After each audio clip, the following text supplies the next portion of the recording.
Today, I have got an amazing guest, Carol Cooke, who has an Order of Australian medal and is a 5 times Paralympian, and she's also a world champion in cycling.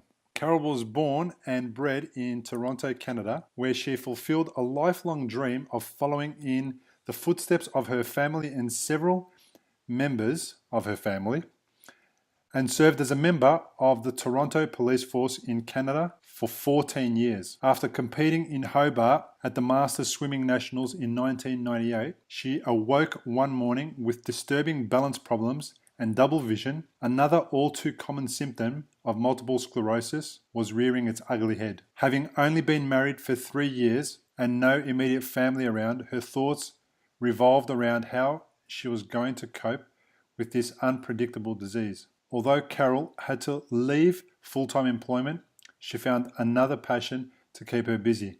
Carol started the 24-hour mega swim in 2001 and now 15 years later has 17 swims running in Victoria, New South Wales and the ACT. Welcome to the program, Carol. Thanks, Bill. It's good to be here. It is a pretty impressive bio that I've got in front of me, and I didn't read more than about a third of it or a quarter of it. Tell me a little bit about yourself and growing up in Canada, which, by the way, sounds like an awesome place to grow up. Yeah, look, it was bloody cold in the winter. I don't miss that. But look, life was great. You know, I'm from a family of just 2 girls, and we grew up in suburban Toronto, quite far into the East End. It was a brand new area that was being built that my mom and dad bought in. Look, it was just, it was a normal childhood. You know, my parents bought a cottage up in Northern Ontario. So the end of June, when school let out, we were up in the bush on a lake for 2 months, barefoot and running around in bathing suits all summer. And about 4 days before school started, we'd be back in the city getting ready for school. So, you know, it was fantastic to have that chance to spend it on a lake. So learned to swim and water ski, and, you know, we just run nuts, you know, because we could. There was nowhere to really get into trouble. I guess, you know, as a little kid, just grew up doing all the things little kids do. And mom had us in, you know, dance lessons, and I got right into gymnastics, and then thought that at the age of 9, this would be great. My best friend and I, we loved gymnastics, and we were going to try out for an elite gymnastics club. So when we did, unfortunately, I didn't make it in, but my girlfriend did, and they weren't very nice. They said, "Oh, you're too fat for gymnastics." So I'm lucky I've got parents that, you know, made me realize that I could question things, and they just said, "Well, just try something different."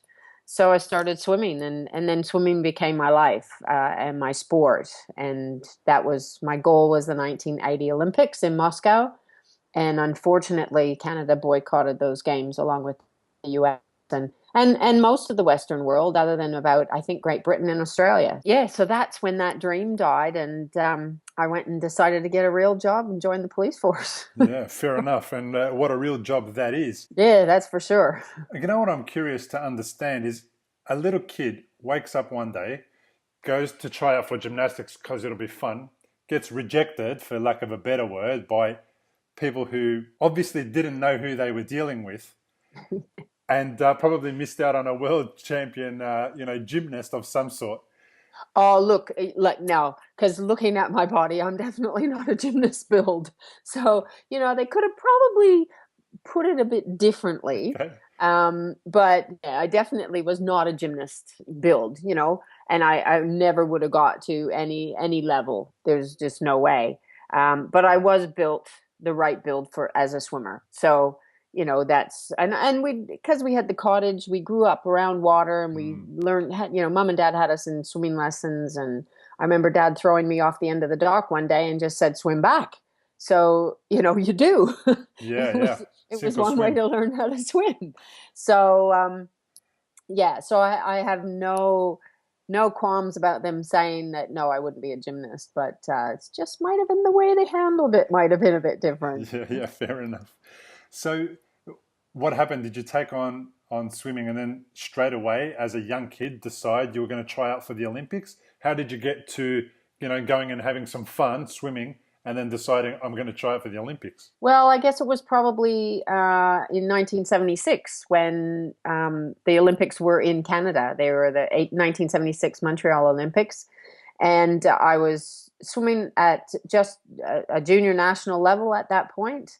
And everything, it was all about the swimming during the Olympics. And I think I cut, as a matter of fact, the other day, we decided to do a big clean out of our house. And I opened up a trunk that I had sent here from Canada when I moved here 22 years ago.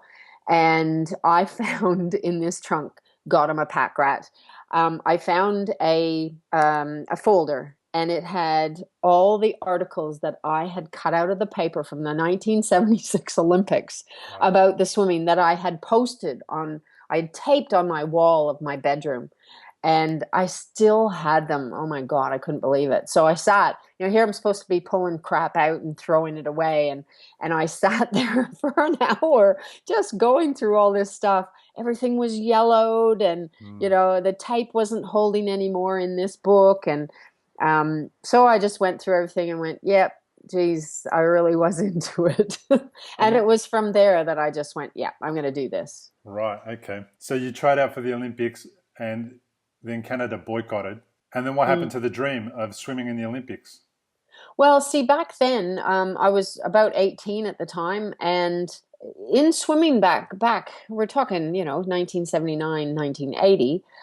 If you hadn't made it as a swimmer by the age of 15, 16, you were pretty much washed up. I mean, thoughts have changed now around women in sport, and now we realize that women don't hit their peak strength until they're into their late 20s, even early 30s.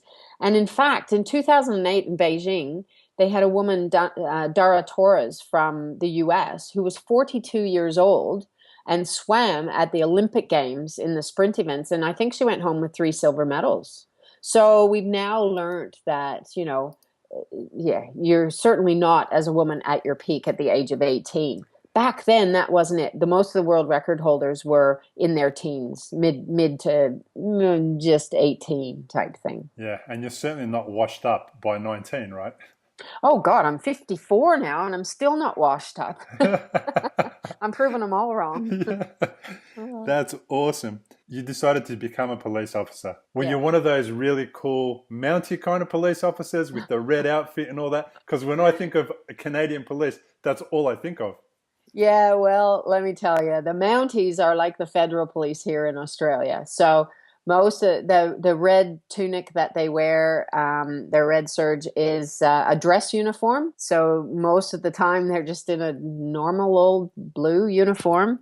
They patrol the airports and they do a lot of the small towns throughout Canada, and obviously a lot of the federal stuff. So no, I was with a city force, the Toronto Police Force, which is it is the biggest city force in the country.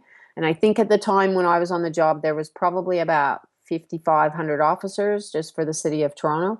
And yeah, my mom and dad had both been members. That's how they actually met.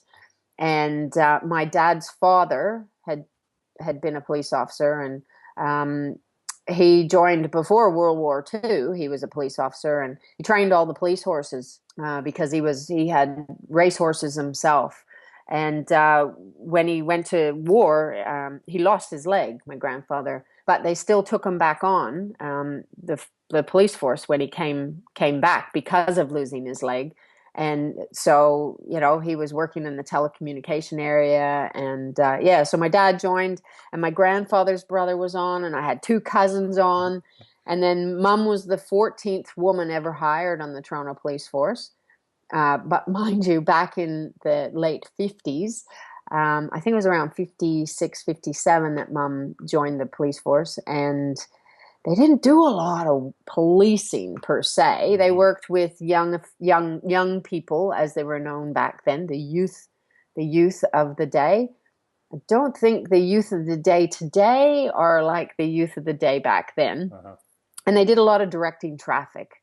So, there wasn't that yeah, nitty gritty type of policing for women back then. But in saying that, when they got married, you couldn't, the police force wouldn't let you have man and wife on the force because they were worried that the woman might just get too upset if something had happened to her man. So one of them had to leave, and so mom had been a teacher previously, so she left. So yeah, I think between all of us, we had about 85 years of the Toronto Police Force total. So Wow.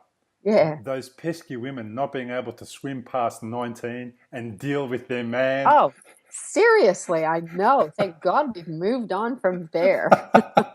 That's hilarious Yeah. and sad at the same time, but we can look back and have a bit of a laugh. So it was really a family affair, this whole police force thing. Yeah, most of the family. My sister, well, she was the rebel. She became a journalist. Sunday dinners were interesting when I'd come home for dinner and Dad and I would not say a word about work because Cindy was always looking for a good story. Uh, Yeah, that's there wasn't hilarious. much talk about work at the table, and if there Wow, was, it was done surreptitiously. that's hilarious. Now I'm thinking though, my heart's going out to your amazing Aussie husband. How in the hell did he break into a family full of cops and was he able to convince them that he was the man for you? Well, that's interesting. Now, I ended up in Australia because of the World Police and Fire Games, the very first games, which were in California in 1985. And I was the only swimmer from the Toronto Police Force. And there was one swimmer from the Melbourne Fire Brigade. And the rest of the forces had multiples, they had teams. So this guy Graham Spivey and we kind of met up on the pool deck and went, yeah, let's sit together. And he invited me back to Aussie barbecue. They were staying at the university, and it was in San Jose in California. And I said, oh, okay, I'll come back. And met firefighters and their wives from Melbourne. And there was one couple there, almost the same age as my mom and dad, and they had a business card and they said, oh, if you ever want to come to Australia, give us a call. I think they said that to about 3,000 other people, but don't invite me anywhere because I always show up. So I got home and thought, wow, I've always wanted to go to Australia. Maybe I'll do that. So about 6 months later, I rang them. I had booked a flight already, but I rang them and I said, hi. I don't know if you remember me, but you met me at the games and you said I could come visit. So I've booked a flight. I hope that's okay.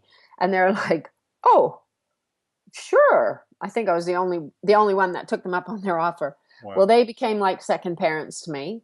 And I'm still in touch with them to this day, even though they've split up. Margot's my Aussie mum, and I'm still in touch with John. And so between 86 and 92, I actually flew down to Australia 9 times.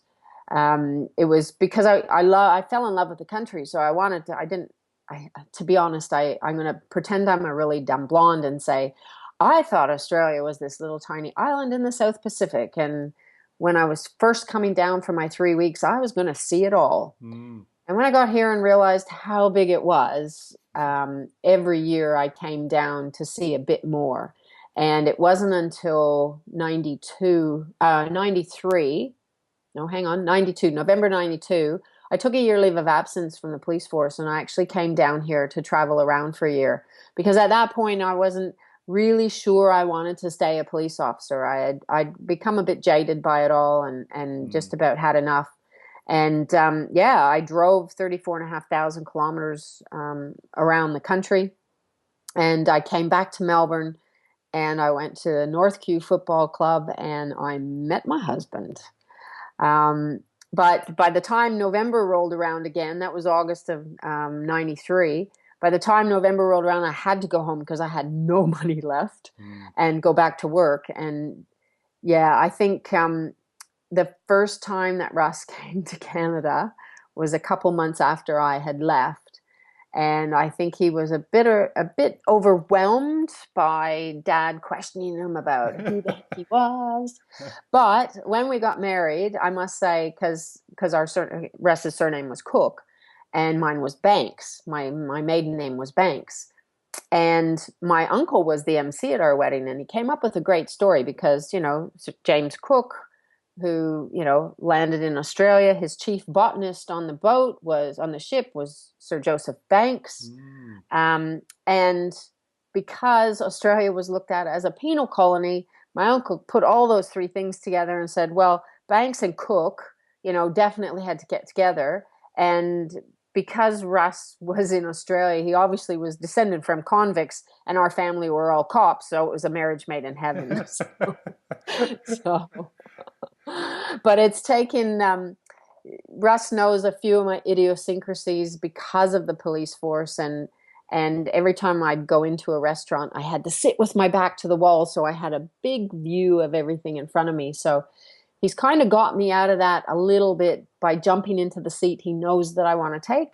So, yeah, so he's been good. There's been a bit of training of getting out of that cop mode in the last 20 years. Wow, that's amazing. It really is interesting to hear how two cultures come together, especially, from two different parts of the planet. Oh, yeah, especially being that far apart. Yeah, that's amazing. Good to hear that it all worked out well.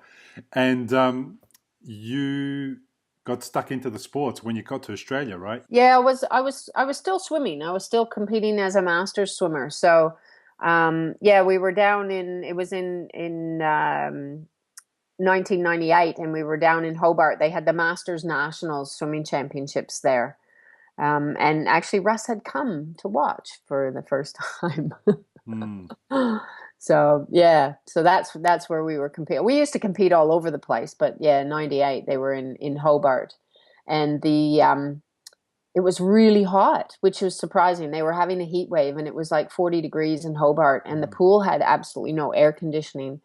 And even though I was really fit, I swam like a rock. Like I just swam very, very badly, and I couldn't figure out what was going on, and I was getting really lethargic and very tired and fatigued. And when we got home, I said to us, "Oh, I feel like I've got the flu coming on," and I spent a couple days in bed. And then my balance started going and banging against walls, and yeah. But yeah, sport, I mean, coming to Australia, sport was coming to Melbourne, like as a sports fanatic, it was like, whoa. And because I met Russ at a local AFL club, I realized when I moved here that if I wanted to see him between February and October, I actually had to get involved with football.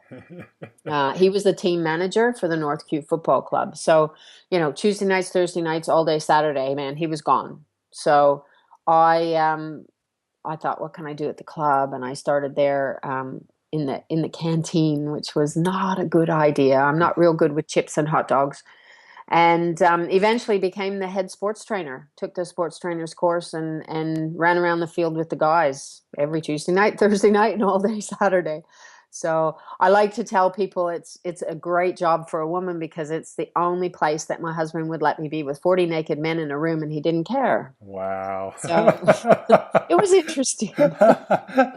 Yeah, well, you were doing the right thing for the team, right? And making sure exactly. that they performed. And I mean, it was quite funny because, I'd spent 14 years on the police force and nothing fazed me.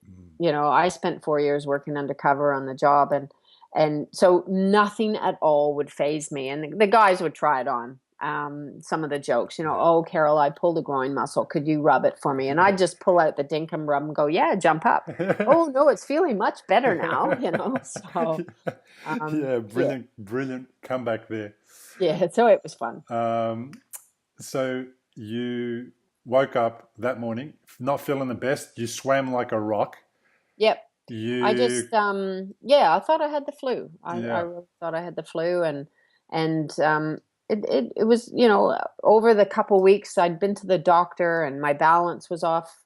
I literally would fall down. I'm walking the dog and I'd fall down, and the doctor thought I had an inner ear infection, which made sense, because I was a swimmer, and because of the balance. But we tried everything, Stematol, and then he had a CAT scan done and nothing showed up. And we were kind of wow. And then my eyesight started to go, and I went to just a local optometrist in the city at Merrington's, and walked in there, and she did. I told her my doctor thinks I have an inner ear infection, but I'm seeing double. My eyes feel like they're shaking. And so I thought I better come and have an eye test. And so she did a field vision test, and I failed it dramatically. I had no peripheral vision whatsoever. So the only thing I was seeing was dead center. And she had just graduated from university. And it was interesting because she's just a young girl, and she'd only been working for, I think, a couple months. And she said to me when I finished this test, she says, "Look, that wasn't very good. You haven't done very well at all. But you said you had an inner ear infection." I said, "Well, that's what the doctor thinks." And she said, "Well, maybe the infection spread to the optic nerve. Do you mind if I get your doctor's name and phone number, and I'll give him a call?" And I said, "Yeah, that's fine." And and she said, "And then go make an appointment, go back and see him." And so I left, and I went back to see the doctor, and she actually called him and said, "She's got optic neuritis, and that's a precursor for MS, so have her tested for MS." And he just went, "Whoa, I didn't even think of that." Wow. So because she had just graduated, that was just really in front of her.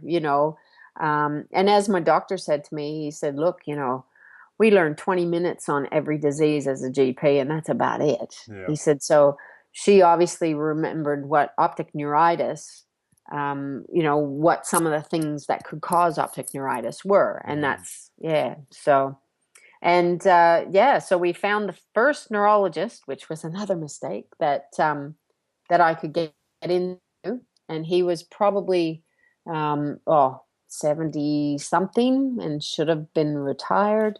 But, I went to see him, and he took all the details of me, and then ordered an MRI. And so I had my MRI, and I was going back to see him, and it's, weeks have gone by now, and I'm finally, my symptoms are gone. And I'm thinking, oh, this is a waste of time, because it must have been the ear infection. And I get there, and he's in a hurry, and he ushers me in to his office, and I'm thinking, yeah, I'm wasting his time. My husband, Russ, he went to work. I said, "Don't bother coming, because it's gone, and there's nothing wrong." And as he makes me sit down really in a hurry, he says, "Look," he says, he pulled out the film and he held it to the ceiling light, and he says, "Yeah, there's too many lesions on your brain for someone your age. So basically your life as you know it's over. You've got MS, and I'd suggest you go home and put your affairs in order before you become incapacitated." Oh, God. And I was just sitting there, and I swear my chin hit the floor. It was like being hit by a Mack truck. And I just looked at him and I went, "What?" And he said, "You hurt me. You've got MS." And what was the only word that I said the whole appointment? And he said, "So all this silly sports stuff you do, you're going to have to quit that. You're going to have to quit work. You're going to have to go on a whole bunch of drugs. But look, I don't have time for you as a patient. I got enough people with MS already. So go back to your own GP." Oh, my And God. And with that, he stood up and he put the film back in the envelope, and he walked to the door. And I'm still sitting in the chair kind of going, "What?" And all I could think of was, my life's over as I knew it. I'm going to be incapacitated. That's the only thing that kept running through my head. And he opened the door and he said, "Hurry up. I've got people waiting." Oh, my Lord. Yeah. As I walked to him, he slammed this envelope into my chest. I can tell you what I wanted to do with the envelope at that time. Uh-huh. And then had the audacity to say, "See my secretary on the way out." Now, it was probably less than a minute that I was in his office, or less than 2 minutes, but it was no more than 2 minutes. And I remember walking down the hall of this house. It was an old house in Kew that was converted into, medical rooms. Yeah. And I walked past his secretary's office, and I walked out the front door. And all I remember is when I got to the door, this secretary yelling, "Mrs. Cooke, Mrs. Cooke." And I just walked out. That's the last, I still to this day, it's almost 18 years, April 23rd, it'll be 18 years. And I still to this day don't remember driving home. I know I must have driven, because the car was at home when, I got home. Yeah. the next thing I remember is sitting on the couch and crying. And I snapped out of it because our puppy was 6 months old, and she put her head in my lap and Oh, started to whimper because I was so upset. And I just snapped out of it, and I said to her, "Oh, it's all right, it's all right," you know. So, um, not knowing anything about MS other than the readathon, because mm, funny enough, readathon started in Canada, and it was the librarian I had when I was in year 7 who started it. right. So we were the first to ever do the MS readathon, but I didn't know what MS was. Mm, And so I had my whole life sorted out by the time my husband came home. And I told him that I was going to give him a divorce and he could have the house we just bought. And I was going to go home to Canada to let my parents look after me because I was going to be incapacitated. And to me, that meant the worst thing possible, mm, you know, unable to function at all on my own. mm. To me, that's what incapacitated meant. And my husband, God bless his soul, he is a real bush boy, and he just looked at me and called me a fucking idiot. And I said, "Have you not heard what I've said?" And he goes, "Yeah, well, so's he. You know, like we don't know anything about this. Let's not jump the gun here. Let's go and find out. Let's find out what we're dealing with." And then he said probably the most loving thing that he's ever said, even aside from our wedding. He said, "Look, you don't have it, we have it, and we'll deal with whatever happens." Yeah, very cool. You know, so yeah, and we're actually this month married 21 years. So we've had some big ups and downs with my health, but yeah, he stuck it out. Isn't So it interesting? You know, amazing partners. I've been married 20 years in January this year, and we hadn't been through anything rough like that early on. But, you know, the blessing of being married to an amazing person who just decides, no matter what, that they're going to sort everything out. You know, they step up, they make you feel supported, they make you feel loved, they make you feel like no matter what oh, happens, everything's going to be okay. And they go from being a normal person to, you know, superhuman almost overnight, just to look after you and care for you. And you know, I reflect on that part of my challenges with my brain, and wow, you know, it's just amazing. It's so great to know that there's people like that that will, you know, be straight up front and tell you in no uncertain terms what you are, yeah, yeah, exactly. and to And just not. and but the interesting thing is, I mean, that wasn't even that was just the start. I mean, Mm, it got much worse mm, around 2003, and I had to have some pretty major surgery. And unfortunately, with MS, you're not immune from anything else. And I had an ovarian cancer scare as well. And in 2003, you know, my MS kicked in. Was I ended up having my whole large bowel having to be removed. And then 6 months later, I had a full hysterectomy because of a possibility of ovarian cancer.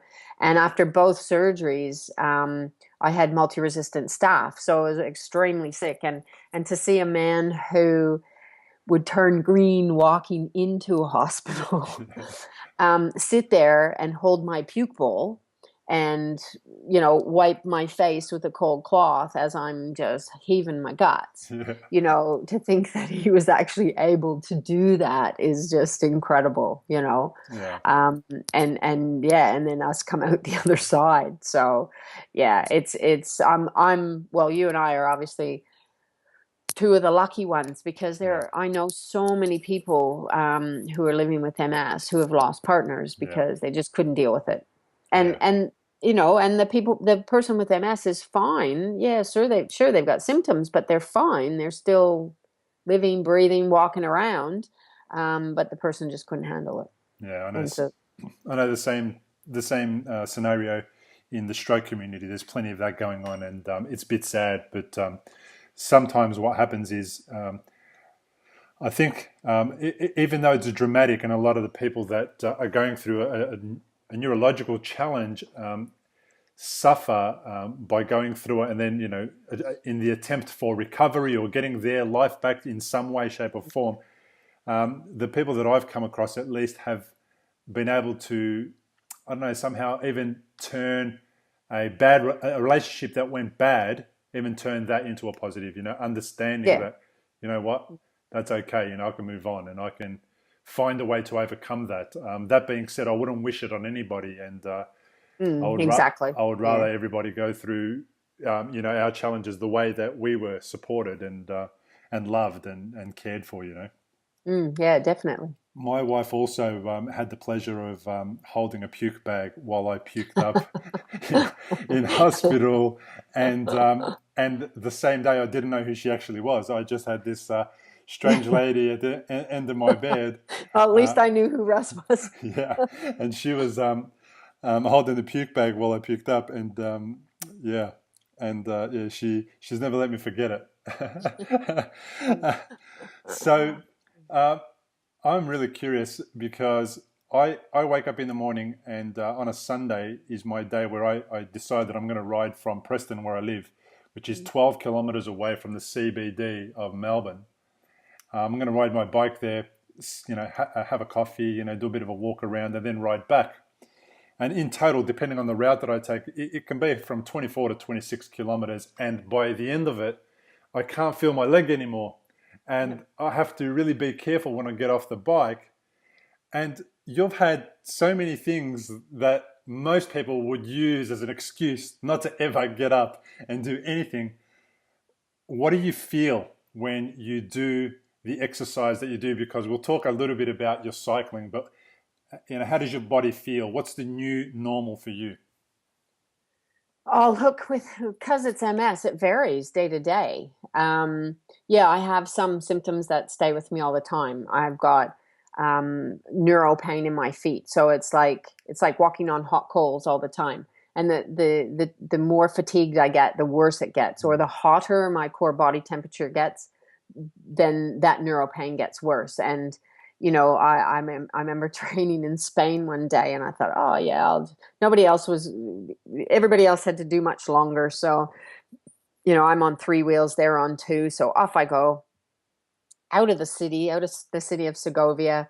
And like I'm going and going, and I think, oh, geez, I better turn around. And as I turn around, I'm getting hotter and hotter because it's Spain and it's hot. And I get to a point where my feet hurt so badly that every pedal stroke was like stepping on a burning fire, Mm. knives going through my feet.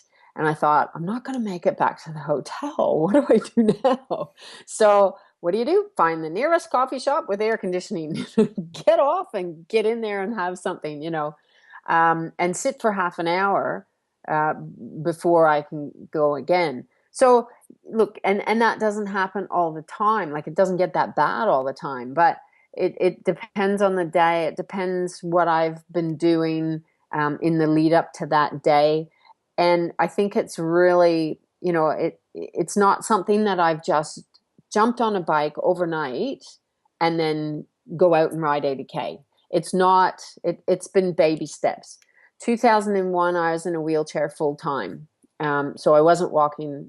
I could stand up, but I wasn't walking. And I had a really good rehab doctor that decided to try Botox, which he was using for cerebral palsy. And so I had Botox injected into my leg. And then 6 months of really intensive physio, and then more Botox again. But what I did do is start exercising again. And I got back in the water because in the water you can do things that you can't do on land.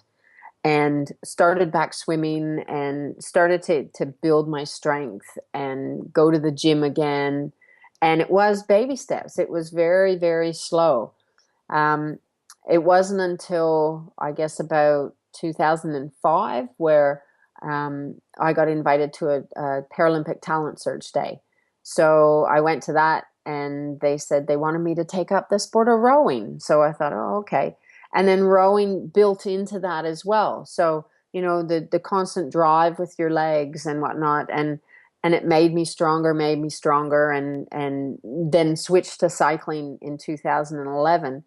And I honestly believe that, and I'll tell you, when I started cycling in 2011, 24K would have been huge for me. Like it was a building process. Mm. And but exercise is keeping me walking. So you ask, how can you get up every morning? Mm.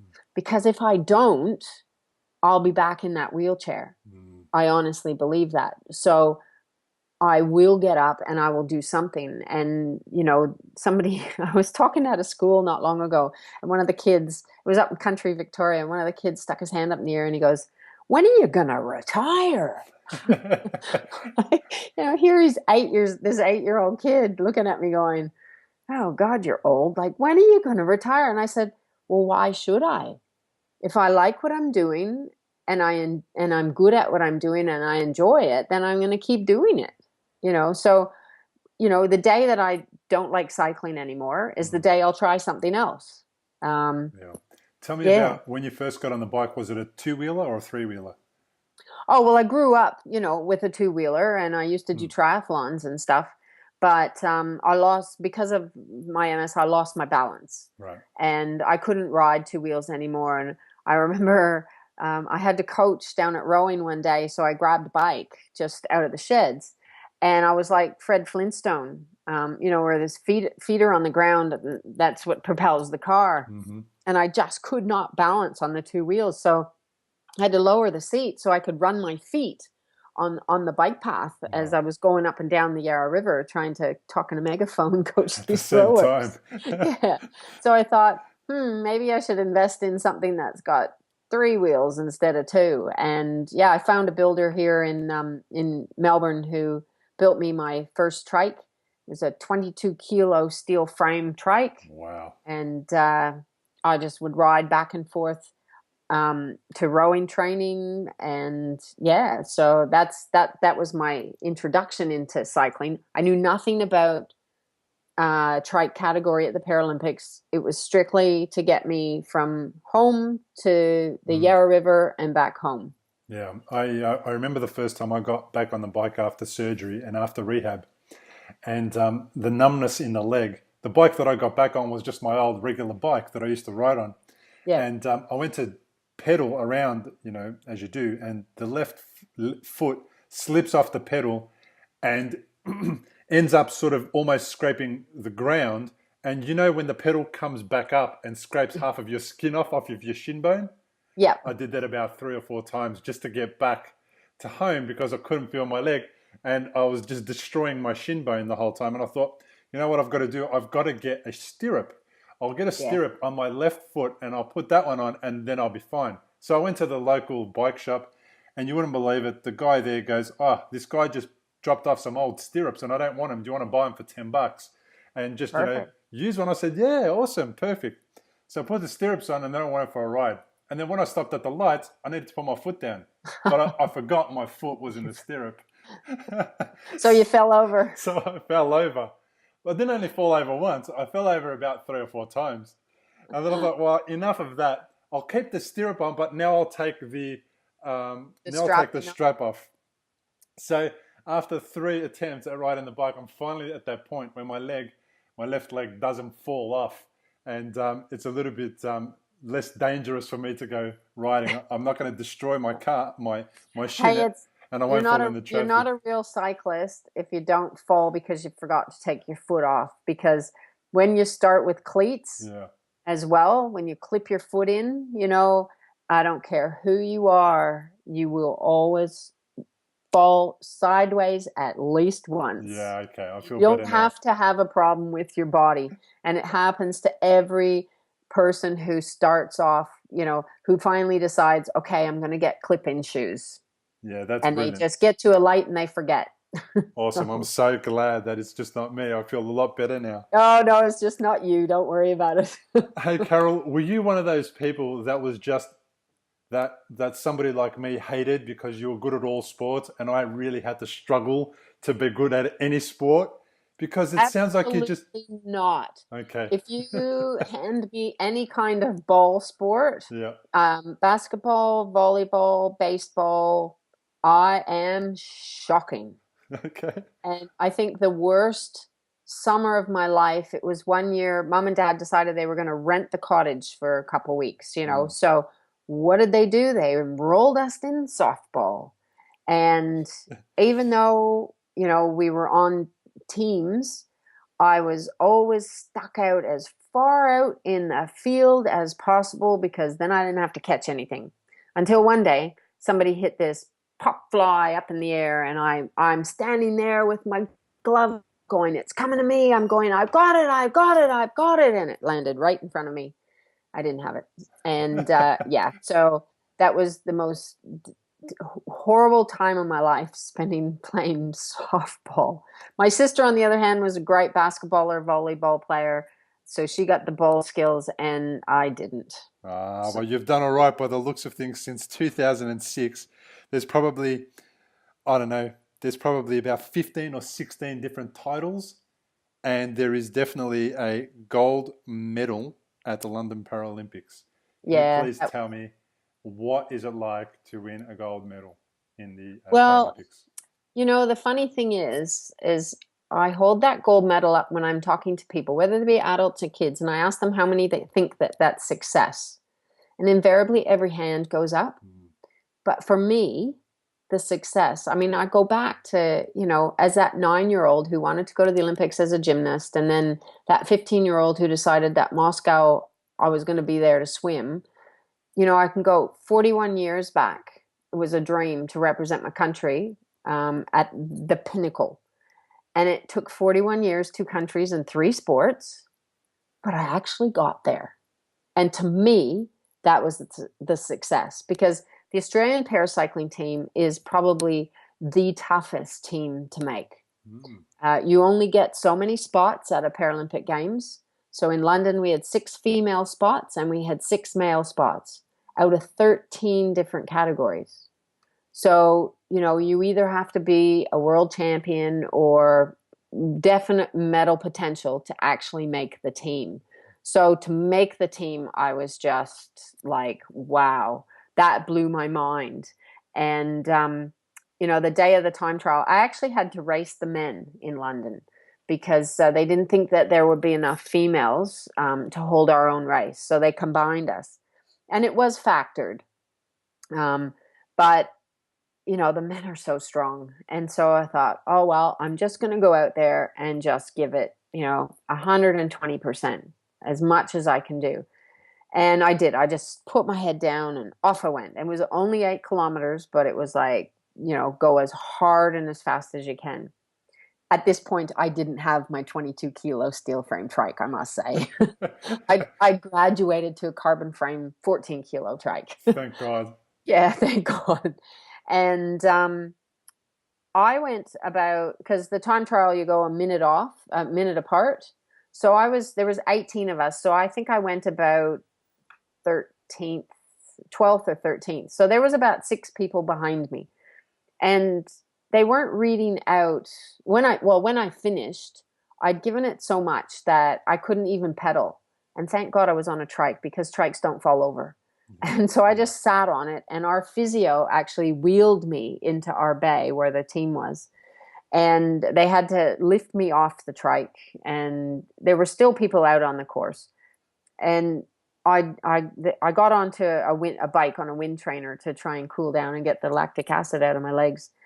And I had no idea where I'd come, because they weren't reading out the factored times. They were just reading out the raw times.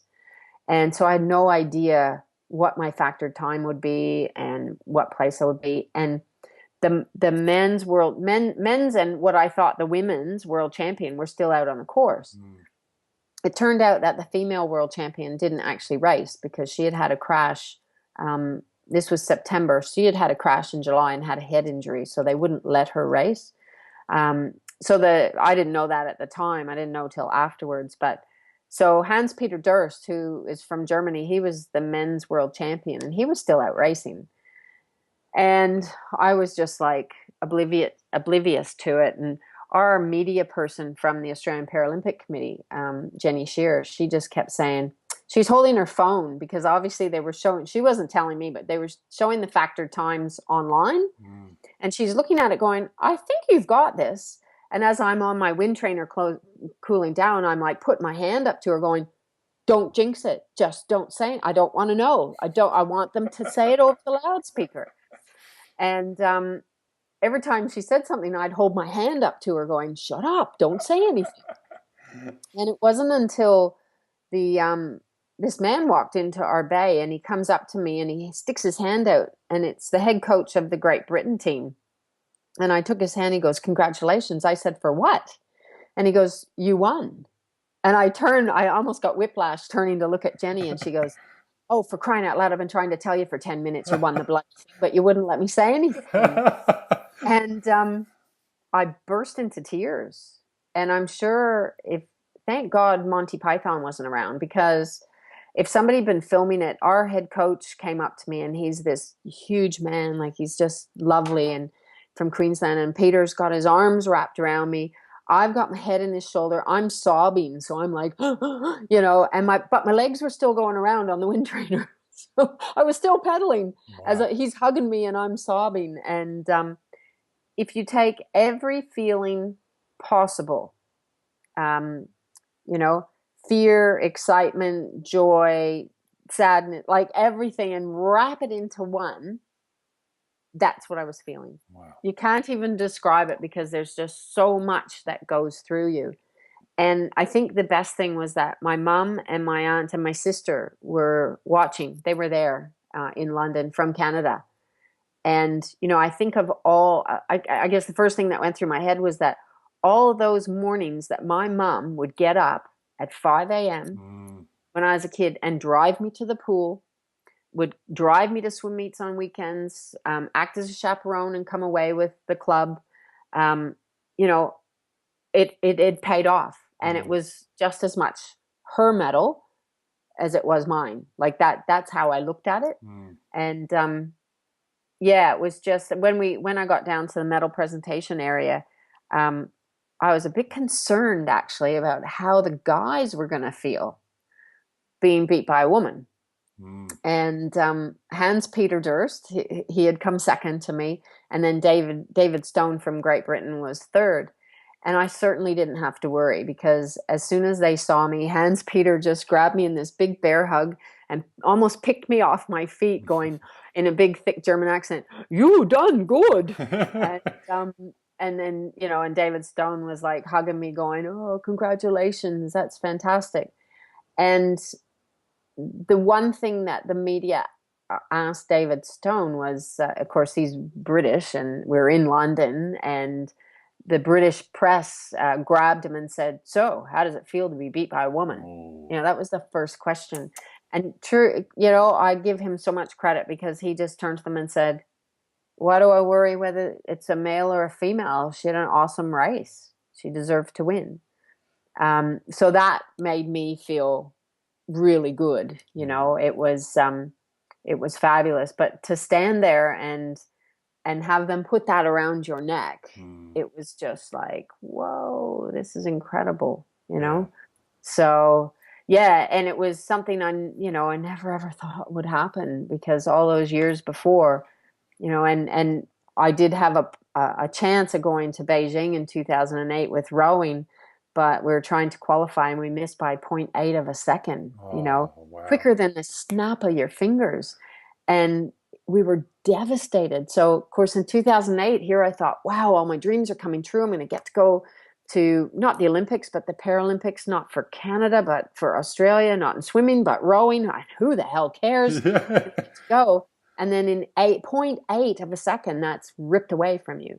Wow. And I just thought, oh, that's it. I can't do this, And here I was 4 years later, standing there with a gold medal around my neck. So it just kind of seemed surreal. Yeah. And, to think that this is Paralympic year again. And, I think we've got something like, 185 days left till the Paralympics start. Yeah. And hopefully be there again, and not have to race the men this time. Yes.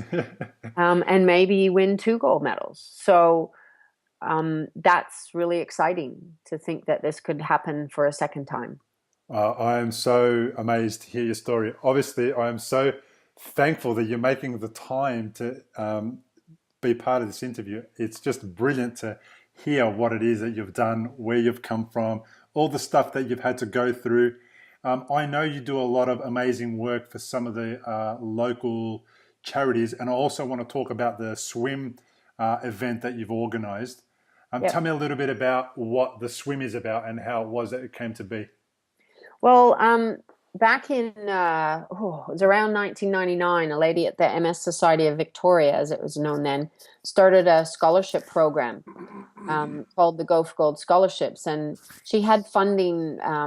Or she raised money the first year, $10,000, and then the second year she had funding given to her of $10,000. So she gave out five $2,000 scholarships for people living with MS just to follow a dream. And the third year, she had no funding. So I was pretty good friends with her, and she said, "Oh, we got to figure out how to raise this money." And we approached some corporates and got turned down. And I said, "Well, you know what? I could probably raise $2,000 for the sports scholarship by doing a swim." So I talked to my club, my swim club at the time, and the president said, "Well, why don't we just invite other people to put teams in, and let's see if, we can do this." And so I contacted the city of Viera because we swam at the Fitzroy pool and asked them if they would donate a few lanes for 24 hours and staff it and, do it for free. And they said yes. They said, "Yeah, sure." And so we had, I think we had 10 teams that first year just by word of mouth and just by, talking to people. And God, we raised $22,000. Wow. And so I thought, great, she's got her, my one-off swim is done its job. She's now got 2 years worth plus a bit of advertising money. Perfect. Until I was handing out the awards at the end of that very first swim, and somebody from the back of the room yelled, "When is it next year?" And I just went, "What? Do you know how hard this was to organize?" Because the president of the club at the time had said, "Oh, yeah, I'll help you," when we were talking about it. And then she promptly quit the club. So I roped in some amazing girlfriends who to this day are still doing it with me. And here we are 16 swims later. We just had the 16th one at the Fitzroy pool March 4th. And the money just kept building and building. And now with the help of MS, we've expanded to New South Wales and the ACT. And we raise in excess over $1 million a year now just through the swims. And the Fitzroy pool itself, just after this 16th swim, that pool alone has raised over $2.5 million over the 16 swims. And Wow. so we're just over, I think it's 7 million. 7.3 million or something now. Not too And shabby. needless to say, we don't hand out $2,000 scholarships anymore. We actually hand out $3,000 scholarships, and we have in the past handed out 5,000 to people that we thought were just amazing, passionate dreams that they had.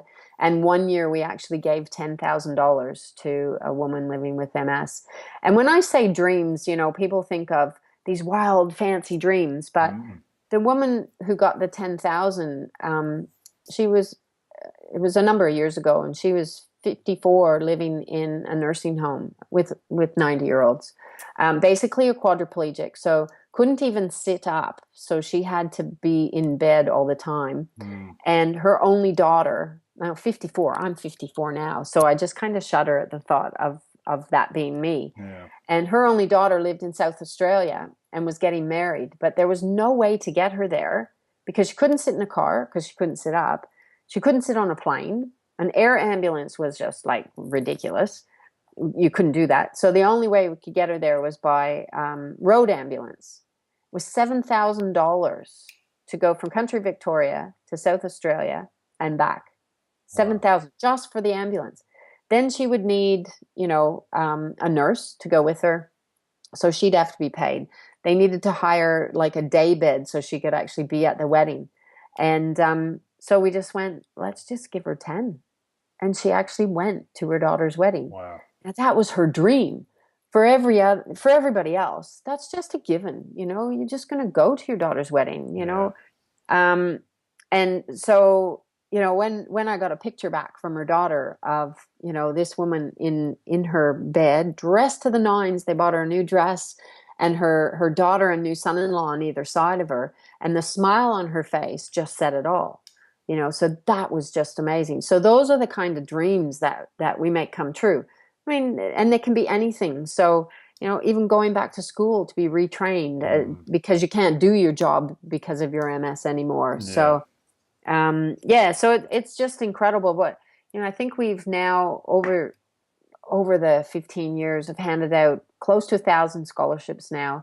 But we also help finance the financial assistance program, which is means tested. So people that need somebody to come and put ramps into the house or do some modifications on a bathroom or put air conditioning in because they're heat intolerant. So that the financial assistance program through MS, they actually make sure that they really do need the assistance. Yeah. That sounds fantastic. Unbelievable that you guys have raised in excess of $7.3 million.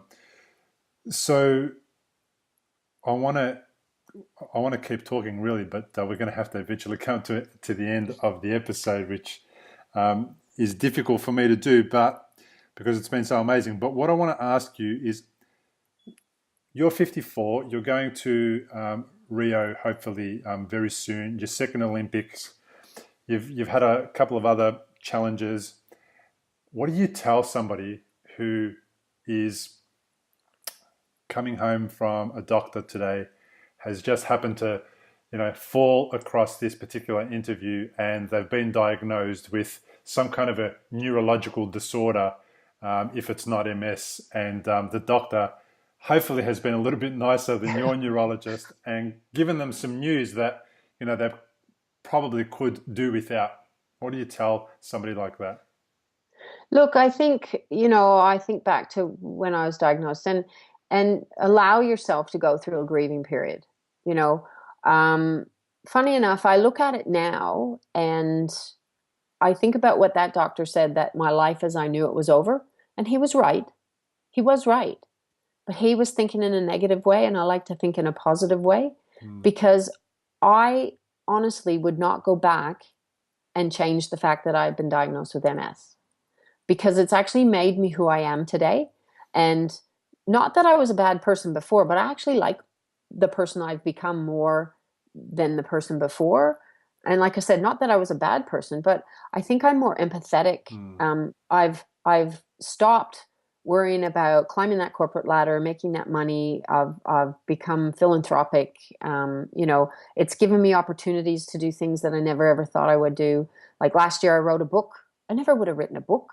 I wouldn't have gone to London. I wouldn't have represented Australia in two sports. I wouldn't have started the Mega Swim to help all these people. So there's most of the friends I have now, I would never have met.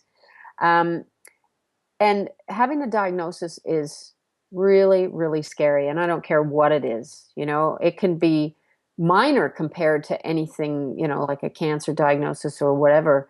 But it's still that person's problem. It's still huge in their life. They could have a hangnail and that could be the biggest problem that they've had, but it's still a problem in their life. And I say to people, especially if they've been diagnosed with a neurological, allow yourself the time to grieve, but don't let that grief take over for too long. If you need to talk to somebody, go and talk to somebody, but keep positive people around you. We are who we hang out with. And if you've been diagnosed with something and it's devastating and you're hanging out with negative people, then you're going to stay devastated. You need to get around positive people. You need to get out of that hole and find a way to live with the diagnosis. Don't let it define who you are. I think that's the big thing that I did. I decided that I wasn't MS. MS didn't define the person I was. I was a person living with MS. And it's so funny because interviews I've done, people say, oh, now we're going to talk to sufferer of MS, Carol Cooke. And I always stop them and I say, I'm sorry, but I'm not a sufferer. I'm a person who lives with MS. My family suffers when I have a relapse. Because they can't do anything. So my family and my friends are the ones who suffer when I'm not well. But I get through it. And I'm the one living with it, not suffering from it. So, that's my main thing is especially with MS, keep exercising. It's just so important, you know. Make sure you're eating right. You're not, I mean, I still drink red wine and I still have my chocolate, you know, all in moderation. Yeah. But look after your health, because the healthier and fitter that you can be, the better you're going to deal with things, Mm. you know. I just look at my neurological condition as something that is not going to kill me. You know, my lifespan is the same as anybody else. So I'm lucky in that, and I'm lucky I have relapsing and remitting MS and I don't have progressive MS. Mm. You know, so I'm very lucky, and thank God that that's what I was diagnosed and not something else. Mm. Um, you know, so I just think I'm very lucky in the fact that I can keep going. And I think, you know, we really have to think that. I had a friend who died a week ago, you know, 33 years old, Sarah Tate. She won she won a silver medal in London in rowing at the Yeah. Olympics. And she just passed away from cervical cancer, you know, after a 3-year fight. Um, so I've got nothing to complain about, Yeah. you know. And it's getting your head around that diagnosis, and it's realizing that, hey, I'm still here, and while I'm still here and I'm still breathing, I've still got a life, Yeah. and that disease is not going to define me. Yeah. Beautiful. I get in the stroke community that they talk about stroke survivors, Hmm. and I feel funny about hearing that as well. I'd rather be somebody who's experienced three strokes Yeah. and now I have the story to tell. And the other thing about it is not everyone has my version of the story to tell. So I know it's a lot harder for a lot of people, and I consider Oh, myself one of the lucky ones as well. yeah, exactly. I mean, there's a lot of people doing it really tough. Mm. Um, with MS. And like I said, I am really lucky. But I still, you know, even if you're struggling with symptoms of MS, just don't let it define who you are. Yeah. You know, it was interesting because we just did the bike with MS, and Shane Kelly, Olympic cyclist, rode it in the MS Melbourne Cycle. And what we did is we built this bike that has MS symptoms. Mm. And he said, you know, he said to me when he finished, he says, I actually stopped and didn't finish. He said, because it was just all too hard. And I said, well, lucky you. You could get off the bike. I can't get off my MS. And he says, you know what? He said something so profound. And it's exactly what I just said, about not letting MS define who you are and getting on with life. He said, when I stopped thinking about the problems with the bike, I was actually able to ride it a bit better. Wow. And I thought, wow, that's exactly what I tell people about not letting MS define who you are. Just get on with living. You know, it was just really weird when he said that. Yeah. So, you know, it was a great way to end the bike ride that day. Yeah, that's profound. Carol, tell me, where can people go to find out more about you? Is there some URLs that they could look at?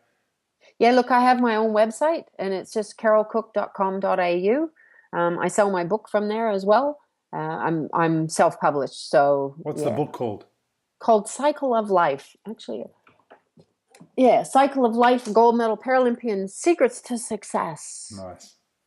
Yeah, well done. So it's not an Congratulations on that. autobiography. It's just about overcoming challenges and change and jumping hurdles and creating a winning mindset. And I just use stories from my life to talk about how I did it. Yeah, fantastic. Look, thank you so much for spending some time with me on the podcast. I really do appreciate it. No worries, Bill. It's been great chatting. Yeah, all the best for Rio Thank you. this year. I really look forward to hearing your progress and how you go qualifying and then competing. Well, Channel 7 this year is going to be broadcasting 14 hours a day of Paralympic events for the first time ever on a mainstream channel. And that's across, I mean, obviously they'll have different hours across all their channels. So that'll be fabulous. People at home will be able to watch for a change. Yeah, well, that is excellent. That is great to hear. And can you just tell us before we actually sign off, Paralympics are what? What actually is it? Because I think people have a different idea of what the Paralympics actually are. Well, Paralympics came from being parallel to the Olympics. Okay. So it's people with well, almost any type of disability, um, other than they used to have intellectual disability that were incorporated. They had a bit of cheating that happened during basketball. So there's only certain sports now who have intellectual disability included, and I think swimming is one of the only ones. But yeah, so it's people with disabilities competing in the same sports that the Olympics have. They're just parallel to the Olympics. That's how Paralympics came to be. We're a couple weeks after the Olympics. So Fantastic. Thanks for clearing that up. All the best once again. I really thank you for being part of the program. All the best, and we'll talk to you hopefully on the other side of the 2016 Olympic Games with a couple of gold medals strapped to your. well, let's hope so. Yeah. Thanks, Bill.